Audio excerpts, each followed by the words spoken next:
Bonjour tout le monde, me voilà pour un second vlog comme promis. J'ai quelques jours de retard, donc si tu veux me lancer des tomates, tu mets un commentaire avec 1, et si tu veux que je reste, tu commandes 2, voilà. Le programme va s'afficher ici, cette fois-ci c'est décidé. On va parler d'abord de quelques news depuis la dernière fois. On va parler de la fameuse planète Vulcain, qui a défrayé la chronique ces derniers temps. On va parler également de la planète 9 du système solaire, dont on a parlé aussi dans les médias ces derniers temps. J'ai mon petit programme ici, là, sous les yeux, donc pour rien oublier. Donc si vous me voyez ne pas vous regarder, c'est pas que j'aime pas, mais c'est que je veux rien oublier en fait, tout simplement. Alors, les news, déjà, merci beaucoup pour tous vos conseils pour le matos. Je vais m'orienter probablement vers un petit carré de LED ou une de ces lampes rondes qui font des ronds dans les yeux. C'est ce qu'on m'a conseillé, et pour l'image, je vais aller voir en fait en magasin ce qu'ils ont comme appareil photo d'entrée de gamme en fait, qui fait au moins du 1080p, ce sera déjà très bien, et beaucoup mieux que cette webcam qui change de luminosité selon ce qu'elle voit. Quand je lui demande, elle le fait pas, mais elle le fait toute seule. C'est pas très sympa.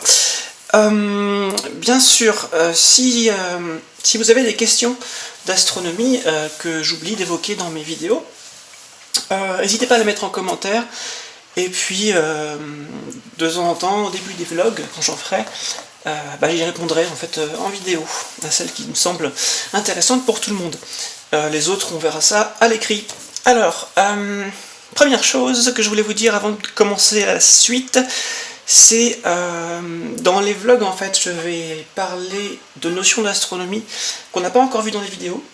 Je vais essayer de les vulgariser en 2-3 mots à chaque fois, histoire que tout le monde comprenne, et puis que les gens qui sont déjà un peu calés aient de quoi manger.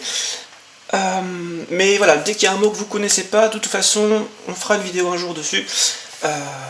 Une chose à la fois, on commence par les mots les plus simples, donc ne vous effrayez pas si ça arrive. On y va, on va commencer par cette planète Vulcain.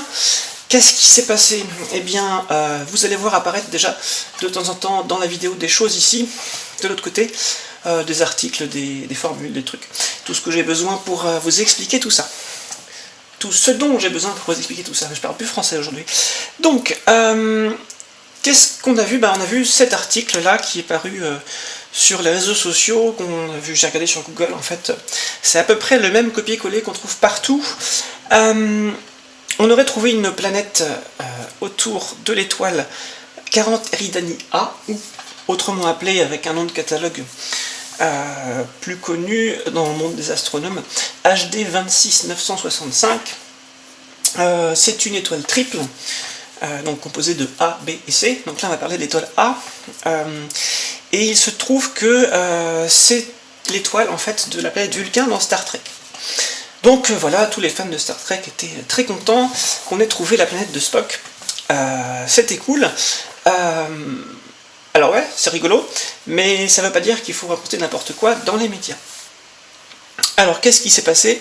Eh bien j'ai vu cette phrase-là dans l'article, donc qui va s'afficher ici aussi. Alors c'est en anglais, mais je vais vous traduire grosso modo ce que ça dit.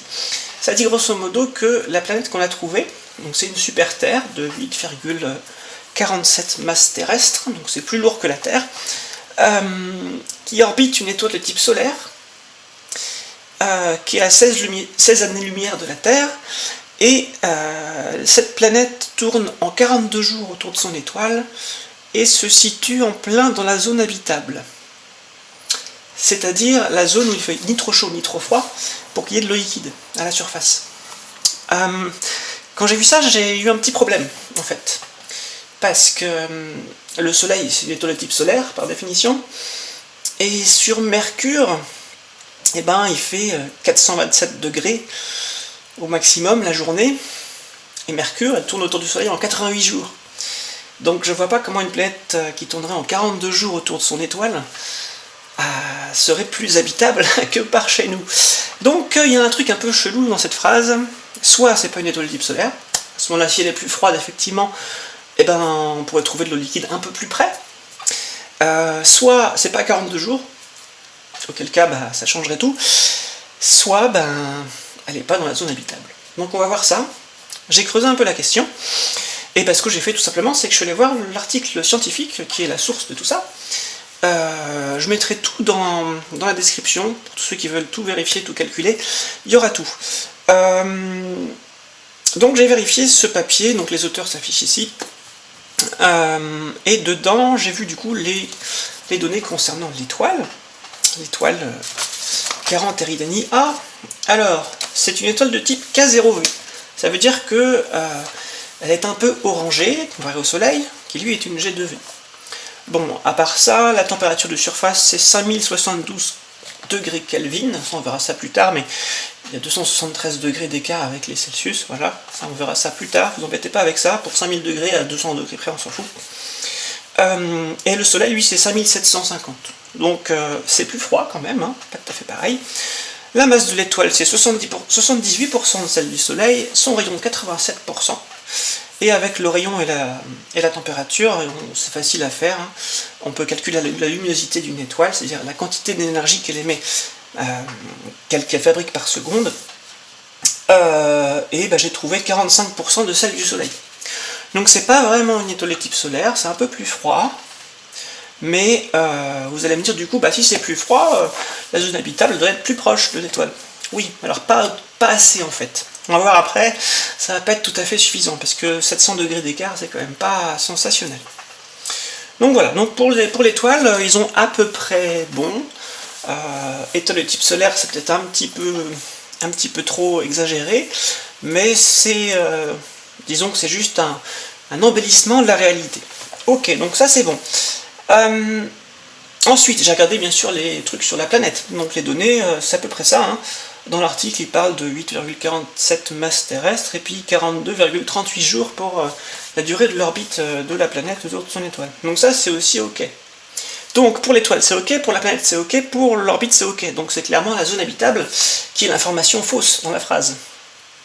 Alors, ce que j'ai fait, c'est que j'ai calculé la zone habitable de cette étoile. Voilà. Comment j'ai fait ça? Eh bien, j'ai trouvé un site qui s'affiche là, qui explique comment on calcule ça. Je suis allé creuser dans les papiers scientifiques qui sont mentionnés, qui sont dans la description bien sûr. Grosso modo, pour ça, qu'est-ce qu'on a besoin? Il faut qu'on ait une définition de la zone habitable. Donc pareil, hein, je ferai une vidéo sur la zone habitable en question, complète, avec plein de détails pour les débutants un peu plus tard. Mais en attendant, je vous donne grosso modo ce que ça veut dire. C'est que c'est toutes les orbites en fait autour d'une étoile, donc le Soleil par exemple, ou 40 Eridani A, où l'eau peut être liquide à la surface d'une planète comme la Terre, une fois la masse de la Terre. Tout ça c'est calculé pour une fois la masse de la Terre, on verra ça après, pour le reste. L'eau peut être liquide, ça veut dire qu'il ne fait pas trop chaud pour qu'elle soit pas gazeuse, et pas trop froid pour qu'elle soit pas solide, sous forme de glace. Donc il ne faut pas que l'étoile brille trop à l'endroit où on se trouve en fait, ni pas assez. Ok, alors comment on fait pour savoir ça? On a besoin de deux choses. On a besoin de la luminosité de l'étoile. La luminosité de l'étoile, c'est la quantité d'énergie qu'elle produit par seconde. Là c'est de la lumière, donc voilà, et ça se mesure en watts. Voilà, comme les lampes, c'est exactement la même chose, hein. Une ampoule de 60 watts, c'est une toute petite étoile en termes de luminosité. Le Soleil, c'est 1 avec 26 watts, enfin bon, bref, c'est l'ordre de grandeur, c'est ça en tout cas. Alors, ensuite, on a besoin du flux. Le flux, qu'est-ce que c'est? C'est simplement la fraction de cette luminosité qu'on reçoit à une distance donnée de l'étoile. Voilà, qu'une petite surface reçoit. Tout simplement. Donc ça veut dire que si on compare les deux, on peut avoir la distance à laquelle on se trouve de l'étoile. Voilà, donc il y a une petite formule pour ça, hein, qui apparaît ici si vous la voulez, mais bon, grosso modo, il n'y a pas besoin de la formule pour comprendre ce principe-là. Voilà. Et puis, les gens qui travaillent sur ça ont cherché à savoir combien est-ce qu'il faut de lumière pour que sur la planète l'eau soit liquide, et soit ni gazeuse ni solide. Donc deux quantités critiques.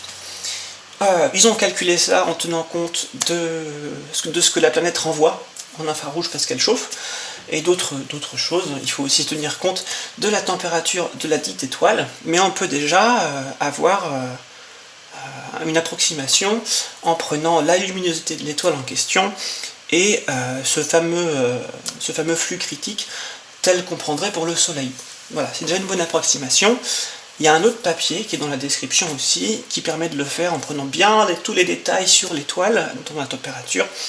J'ai essayé, j'ai trouvé à peu près la même chose, parce que, comme on avait vu tout à l'heure, il n'y a pas beaucoup d'écart de température entre le Soleil et notre étoile de Monsieur Spock. Donc, quand on fait ces calculs, eh ben, on va trouver que la distance, vous savez, la zone habitable, ça fait un anneau autour de l'étoile, et ben, le rayon interne et le rayon externe, on peut les calculer comme ça.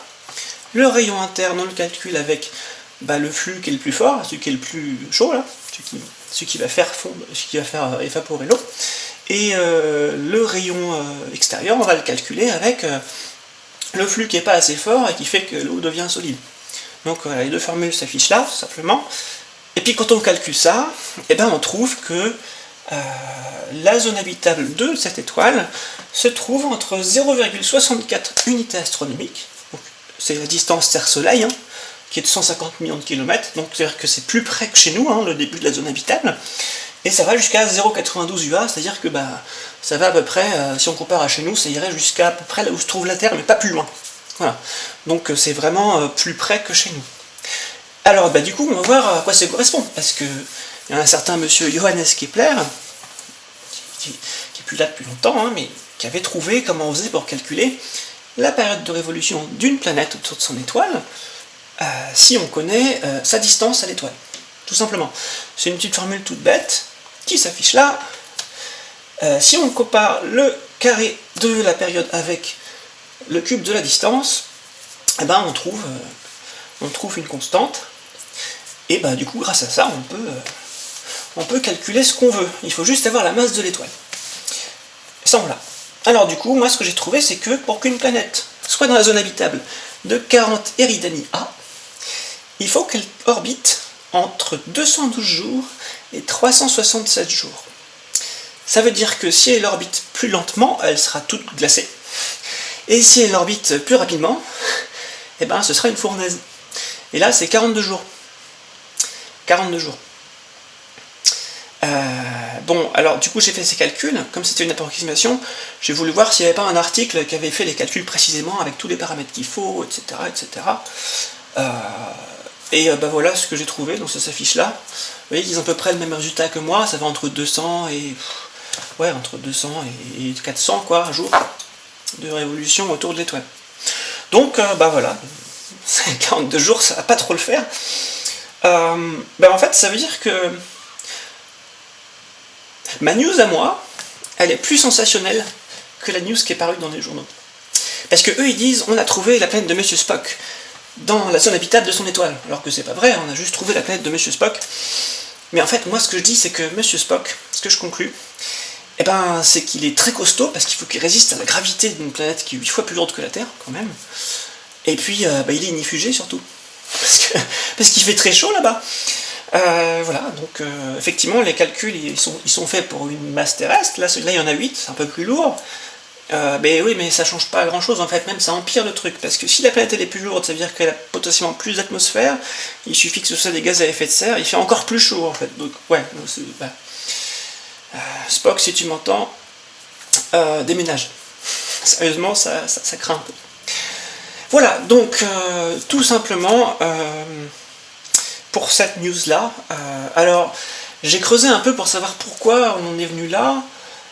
Sur l'article que j'ai vu, ça faisait un lien vers une interview d'un des chercheurs de ce papier, qui était relaté dans un autre site, et qui disait pas d'où ça venait.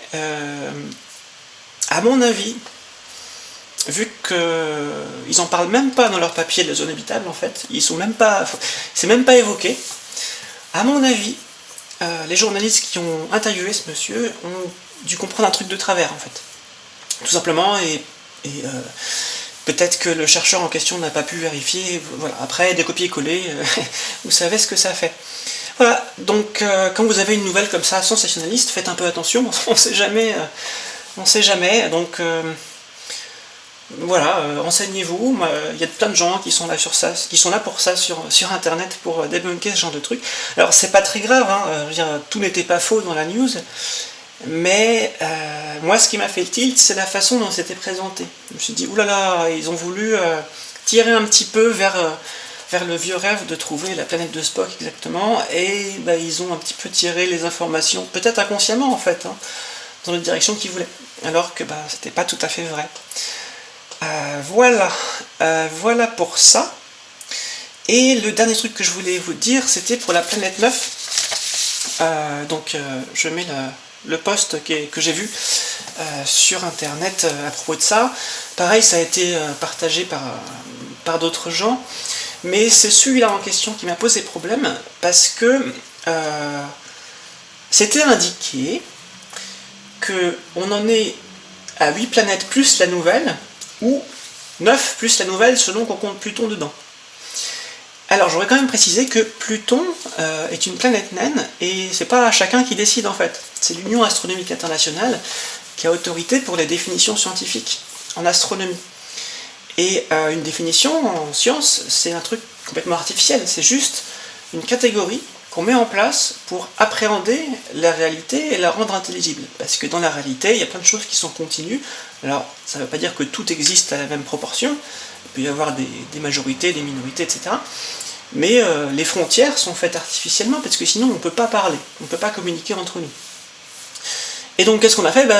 Quand on a vu qu'il y avait plein de planètes naines, enfin de planètes naines, ça s'appelait pas comme ça encore à l'époque, plein de petits Plutons un peu partout, on s'est dit, oh là là, on commence à en avoir beaucoup, il va falloir faire un petit tri, parce que sinon on ne va plus s'en sortir. Et donc on a défini un critère de sélection artificiel pour séparer les planètes et la nouvelle catégorie planète naine de l'autre côté. Et ce nouveau critère, c'était, il fallait que, pour être une planète, que le corps soit assez massif pour avoir éjecté, attiré, ou alors capturé pour faire des lunes, n'importe quoi qui traînerait sur son orbite. C'est-à-dire, si vous aviez, je sais pas moi, une planète qui passerait dans un nuage de gaz, ça creuserait un sillon, par exemple, un très gros sillon. Voilà. Et Pluton, en fait, est en dessous de cette limite. Et pourquoi? C'est pas juste parce qu'on n'aimait pas Pluton, mais c'est qu'il fallait qu'on trouve une définition qui soit appropriée, parce qu'on avait plein de Plutons, et il fallait faire quelque chose. Voilà. Donc c'est purement artificiel, il ne devrait pas y avoir d'émotion là-dedans, ni de goût personnel, ni quoi que ce soit. Et d'autant plus venant d'un média qui parle de vulgarisation scientifique, il faut rappeler que la science, c'est pas une affaire de goût. Les résultats sont là, qu'on les aime ou pas, et on ne fait pas de la science pour trouver quelque chose, on fait de la science pour voir quel est le vrai et quel est le faux. Et on se contente de la réponse, en fait. Si on part en se disant je veux trouver ça, on va le trouver, mais du coup on aura plein de biais cognitifs, d'observation, etc. Et plein d'erreurs. Notamment le biais de confirmation fait que on va prendre en compte tout ce qui va dans notre sens et pas le reste. Donc le scientifique ne peut pas se baser sur des goûts personnels, si c'est un bon scientifique. Et il peut y avoir des erreurs, il peut y avoir des fraudes, mais normalement ça marche pas comme ça. Voilà, et deuxième truc qui m'a gêné, c'est que c'était indiqué, ça y est, on a trouvé la preuve de la 9e planète, de son existence. Alors, calmons-nous un petit peu, c'est pas comme ça que ça marche. Pour les exoplanètes, les planètes qui tournent autour d'autres étoiles que le Soleil, on en a trouvé plein, et au début on avait d'autres hypothèses pour expliquer ce qu'on voyait. Mais depuis, on en a trouvé effectivement plein depuis 1995. La première, vous pouvez encore imaginer d'autres hypothèses. Et on a testé plein de méthodes différentes qui ont trouvé les mêmes résultats par d'autres biais, et donc qui confirment que cette hypothèse-là est infiniment plus probable que toutes les autres. Donc c'est comme ça qu'on a déterminé que ces exoplanètes existent. On a notamment photographié. Ça, c'est la preuve ultime en astronomie. Pour la planète 9, on a vu qu'il y avait quelque chose qui perturbait les orbites de tous les petits Plutons très très loin dans le système solaire. Elles sont très excentriques, donc pas rondes mais plutôt très elliptiques, des ovales très très allongés, et avec des inclinaisons toutes dans le même sens, toutes du même côté, avec des angles d'orbite, tous pareils. Une hypothèse, c'est qu'il existe une planète très très loin, de la masse de Neptune, je crois, quelque chose comme ça, qui perturbe tout ça, en tournant autour du Soleil. Bon, mais il y a aussi d'autres hypothèses. Il y en a aussi d'autres qui sont, alors je ne les ai pas en tête, mais dans les papiers que j'ai vus, il y en a d'autres qui sont encore en cours de test, mais qui sont moins probables. C'est-à-dire que l'hypothèse de la planète 9, c'est l'hypothèse qui est la plus en vogue, parce que c'est la plus solide, celle qui a le plus de partisans, entre guillemets, au sens où il y a plus de publications qui trouvent des résultats en ce sens-là. Le problème, c'est qu'on n'a qu'un seul exemple comparé aux exoplanètes. On n'a que chez nous. Donc, sans consensus scientifique et sans la preuve définitive qui serait de la photographier, on ne peut pas dire que ça y est, on a la preuve qu'elle existe. Calmons-nous un peu, ça va venir, si elle est là, on la trouvera. C'est-à-dire que les calculs, selon cette hypothèse, nous disent où est-ce qu'elle devrait se trouver. Les télescopes sont braqués par là, on la cherche. Quand on l'aura trouvée, ce sera la preuve. En attendant, c'est juste des indices très très très probants, mais pas définitifs. Pour l'instant, on peut toujours imaginer une autre hypothèse. Attendons le consensus avant de partager ce genre d'informations. On peut partager les découvertes, ouais, on a trouvé plein d'hypothèses, plein de mesures qui vont dans ce sens-là, c'est cool, mais c'est pas aux médias de dire que c'est la preuve. Il faut attendre que les scientifiques soient d'accord pour dire que c'est la preuve. Voilà pour ce petit vlog avec 2 petits debunks à l'intérieur. Le deuxième n'était pas vraiment, c'était plus comment dire, pour dire qu'il faut faire attention à pas aller trop vite, trop loin, tout simplement, pour faire de faux espoirs. Et puis, voilà, moi j'ai fini pour cette session-là. J'espère que ça vous a plu, j'en ferai quelques-uns comme ça de temps en temps. Celui-là était un petit peu long, parce que j'ai voulu caser deux news astro qui commençaient à dater un peu, et après ça aurait été un petit peu dommage de les laisser tomber, et puis ça aurait été un petit peu périmé, on va dire. Donc voilà, le prochain épisode du coup sur la chaîne sortira, j'espère, la semaine prochaine, si j'arrive à tenir mes délais, sur le mot constellation, qu'on va voir en long, en large et en travers, pour les débutants bien sûr. Et en attendant, je vous dis, soyez dans la lune, mais gardez l'esprit critique. Salut, salut!